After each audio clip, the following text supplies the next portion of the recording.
नमस्कार, जोहार, जय श्री राम। साथियों, आज मैं बताऊंगा कि एकल विद्यालय में कैसे आप जुड़ सकते हैं और इसमें कितना सैलरी दिया जाता है और इसमें कितने घंटे काम करना पड़ता है और इसमें जुड़ने का प्रक्रिया क्या है। साथियों, सबसे पहले तो अगर आप एकल विद्यालय के बारे में जानकारी कहीं से भी मिली होगी तो सबसे पहले आपको उस आपके एकल विद्यालय का आचार्य हो चाहे वरिष्ठ आचार्य हो, उससे आप वरिष्ठ कार्यकर्ता से आपको संपर्क करना पड़ता है। फिर उनके द्वारा 6 वर्ष से लेके 14 वर्ष के बीच के बच्चों का कम से कम मिनिमम 30 से 40 के बच्चों की संख्या हो और फिर उसमें एक आपका ग्राम समिति का ग्राम समिति बनाई जाती है और उस ग्राम समिति द्वारा आपको चयन किया जाता है और उसमें आचार्य बनने की उसका जो मापदंड होता है साथियों, कोई लड़का हो, लड़की हो, महिला हो, पुरुष हो, लेकिन उसका मिनिमम जो एज होता है वो 18 वर्ष से लेकर 35 वर्ष के बीच होनी चाहिए।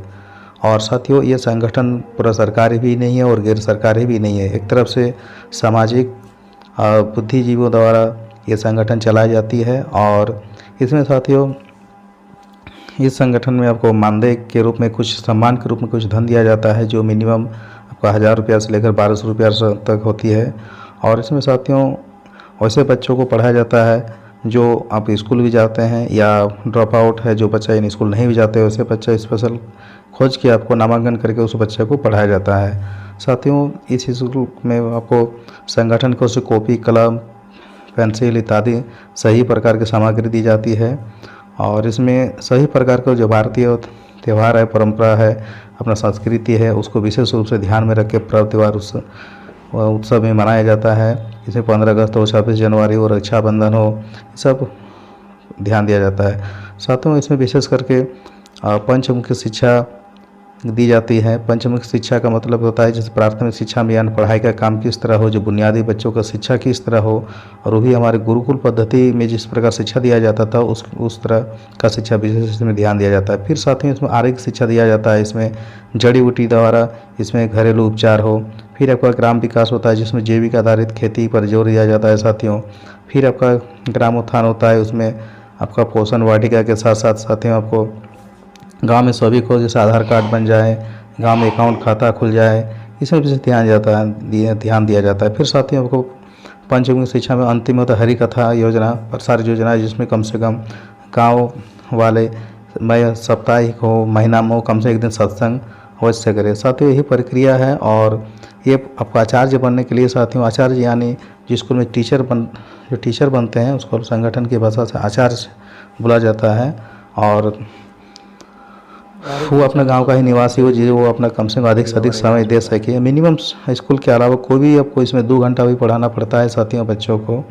और इसमें आप अपना अगल बगल में कोई अगर जैसे एकल विद्यालय से जुड़े हुए हैं, आप उनसे या उनका वरिष्ठ से मिल के आप उनके बात करके आप एकल अभियान में जुड़ सकते हैं।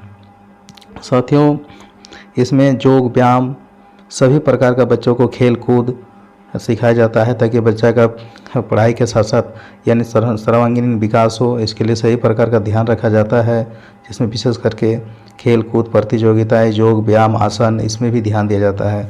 साथ ही इसमें आचार्य को बहुत तरह के जैसे एक अपना गणवेश होता है, उस संगठन की ओर से गणवेश दिया जाता है।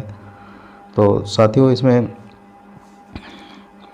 बच्चों के लिए समय समय पर कुछ ना कुछ नगरवासी समिति द्वारा कुछ न कुछ प्रोत्साहन के रूप में कुछ ना कुछ दिया जाता है जिसमें ग्रामवासी, वनवासी यानी नगरवासी का हमेशा जो रिश्ता वो हमेशा मजबूत हो और समय समय पर इसमें वन यात्रा भी होता है ताकि शहरवासी यानी जो शहरवासी वो ग्राम को देखने के लिए आते हैं कि इस विद्यालय से बच्चों में क्या परिवर्तन हो रहा है, नहीं हो रहा है, यही सब। साथियों, इसमें विशेष करके इसमें भारतीय के जो संस्कृति है, सभ्यता है, परंपरा है, इसमें ये एक झलक देखने को हमेशा मिलता है।